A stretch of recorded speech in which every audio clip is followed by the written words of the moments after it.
Hello and welcome to Yoga with Rachel. Today's wellness discussion is on anxiety management techniques. This topic really hits home for me because I experience anxiety on a day-to-day basis. It is actually one of the main reasons as to why I decided to stick to a regular yoga practice. I found that the tools of yoga were helping me address my anxiety in a more productive way. I am here today to share with you 5 anxiety management techniques that I find useful. It is my hope that you will find them useful as well. Now also stick around for 3 bonus tips that I share at the very end of this video. All right, let's get started. Number 1 is write. So whenever you are feeling anxious, I invite you to write down whatever thoughts have come to your mind. Also take a moment to take in where you are. So are you at home? Are you at school? Are you at work? The time of day, how your body feels overall. That includes your physical, mental, and emotional body, and so forth. So you can take these notes down in a notebook or even in your cell phone in the notes section. And then in doing so, we're better able to identify some of the triggers or even just patterns in our bodies. So to provide you with an example, from doing the writing activity, I realized that one of my main triggers is when people tell me to relax. And when I am already feeling anxious, it is very difficult to relax my mind and my body. So when people tell me to do this and I can't do it, I end up feeling even more frustrated and angry with myself. So I have decided to politely tell the individuals to stop using that word. I know that it is all coming from a caring place, but I do let them know that that word is not useful to me, it's not helpful, and it is actually one of my main triggers. Writing things down is a really great way to reflect and go inward. I should also mention that it is okay if you are unable to identify a trigger or you do not see any patterns with the items that you write down. That is perfectly okay. Sometimes just the simple act of writing something down can be useful. Number 2 is a full body scan. Let's just all take a moment to observe and notice how we feel. Are there any areas in our body in which we are gripping or holding or wherever we feel some tension? So that could be in our jaw, in our shoulders, in our fingers, feet, and so forth. So we are going to be leaning into that tension, exaggerating the tension. Okay, so let's do this together. Make some fists nice and tight. Bring your shoulders up towards your ears. Hug your elbows in towards your side body. Squeeze your eyes shut. Maybe you can even wrinkle your nose here. We are holding this for 5, 4, 3, 2, 1. Soften your muscles and breathe. All right, just take a moment to notice how you feel. Do you feel different? And it is okay if you do not. This is just something that you can play around with whenever you're feeling anxious. You can create extra tension and then soften those muscles and breathe. Number 3 is breathing. I personally find alternate nostril breathing to be extremely effective at helping me calm down my nervous system, to help me stay grounded in the present moment, and to reduce the amount of mental chatter. I also find it really great for whenever I have tension headaches as well as migraines. So I am going to guide us through how to do alternate nostril breathing. Feel free to follow along with me. Before we get started, I invite you to wash your hands as we will be touching our face.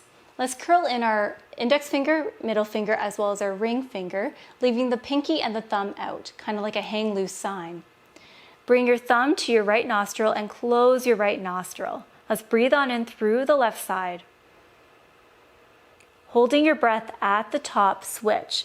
Pinky now plugs the left nostril and breathe on out through the right side.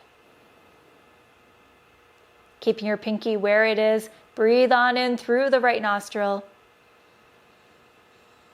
Hold the breath at the top, switch. Thumb covers the right nostril as we breathe on out through the left. Breathe in through your left side.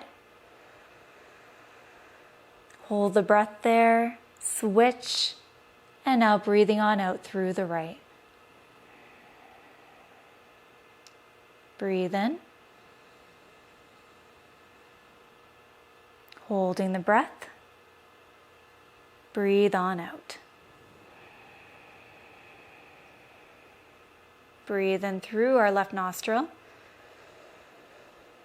Holding the breath at the top, retaining that breath as we switch. And now let's breathe on out through our right side. Allow your hand to fall to your lap. Let's breathe on in through both nostrils. And then out through both.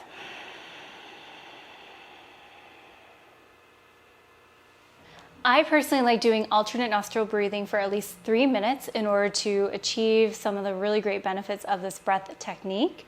Also, once you get the hang of it, feel free to close your eyes and just kind of like really get into the practice, as this can really help you focus.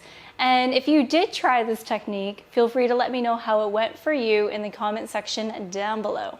Number 4 is face massage, and I will guide us through this one. Place your elbows on a desk, table, or whatever surface you have available. Place your forehead on the base of your palm, just above your brow bone. Allow your forehead to rest in your hands. Part your lips and teeth to soften the jaw. Soften your fingers. Close your eyes if you feel safe to do so. Now, keeping the base of your hands connected to your forehead, run your hands from left to right, bringing each hand closer to the temple. Then reset, going right back to start, keeping this action going a few times. Once you have this down, you can focus in on your breath. If you are looking for a little bit more, you can even take your hands to your cheekbones and to your jaw, offering a nice little massage. You can do this for as long as you would like.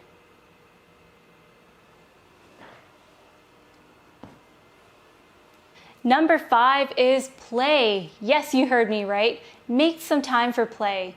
Perhaps even just take a moment right now to think back to when you were in elementary school or even high school. Think back to some of your favorite games and your activities. Now consider how that made you feel. When I think back, I can recall feeling very joyous and free.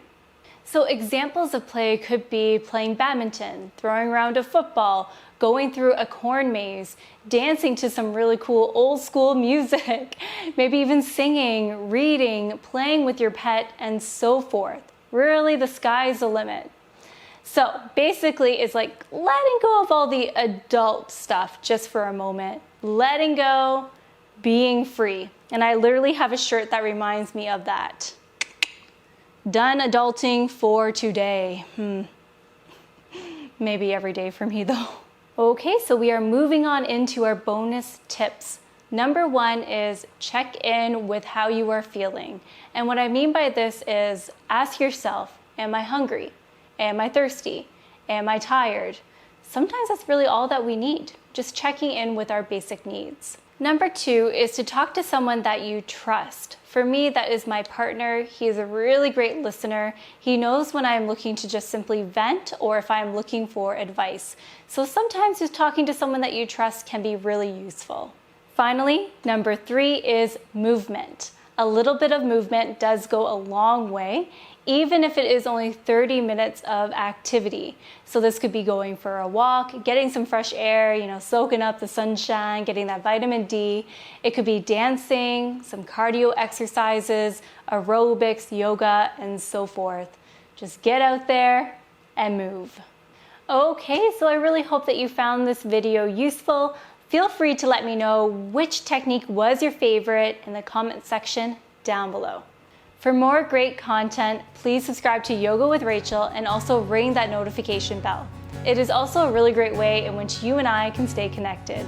Thank you so very much for listening. Take good care, my friends, and bye for now.